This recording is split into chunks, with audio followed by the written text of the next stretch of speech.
আমরা তুমি ফুটে যেটা কিন্তু কাটবা না, হ্যাঁ আমি যেটা বলছি সেটা দিবা। অবশ্যই দশ মিলে করিকত হাড়ি হাড়ি জিতি না মিলা। এরকম একটা কথা আছে, তাই তো বন্ধু? হ্যাঁ। আচ্ছা, এখন কথা হচ্ছে বন্ধু, দশে মিলে কাজ করতে গিয়ে তুমি যে সুন্দরী বউ নিয়ে পাশে বসে আছে, এটা কিভাবে একটু মানে এটাকে তুমি কিভাবে দেখছো? তো বসা যাবে না, পাঁচ জনের কি বউনি আসা যায় না? আর যে বউ নিয়ে আসা যাবে, কিন্তু সুন্দরী বউ দুর্মিয়া খাইতে যায় বন্ধু কি পানি কম? হচ্ছে মানে ভাবি তোমাকে যে আমার কাছে ভাবি যেটা কমপ্লেন দিলো, আজকে নিয়ে না হলো 4 সপ্তাহ তোমাকে বলছো, হ্যাঁ অনেক পারবো। তুমি একদিনও নিয়ে আসো না, এটাকে তুমি কিভাবে দেখছো? আসলে বউ নিয়ে তোমাদের যে ফ্রাঙ্কলি স্পিকিং যে এইখানে বসা যায় না ওইভাবে, ঠিক আছে? বসার একটা স্থান করো, আরো ভালোভাবে যাতে পরিবার নিয়ে আসতে পারি। ওটা কিন্তু ও খেয়ে গেছে।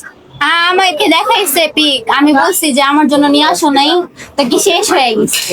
আসলে ওই দিন আমার কাছে টাকা ছিল না কিনে নেওয়া যাওয়ার মতো, তাই আমি মিথ্যা কথা। আমি অনেক দিন, আজকে 1 মাস যাবত আমি বলছি যে এই রেশমি, আমি কিন্তু আপনার ভিডিও দেখছি, আমি বলছি যে ভাইয়ের কাছে নিয়ে এসো দোকান থেকে। ওই যে কিটটা, ঠিক আছে, এটার প্রমাণ পাইছে। আর আপনার এই কিন্তু খাবার কিন্তু আমি আগে থেকে মানে কি হ্যাঁ, জানি না। মানে আমার বাবাকে আমি বলতাম, বলতো ফোন দিয়ে যে কোথা থেকে নিয়ে আসবো, 5 জোয়ার থেকে নিয়ে আসবো।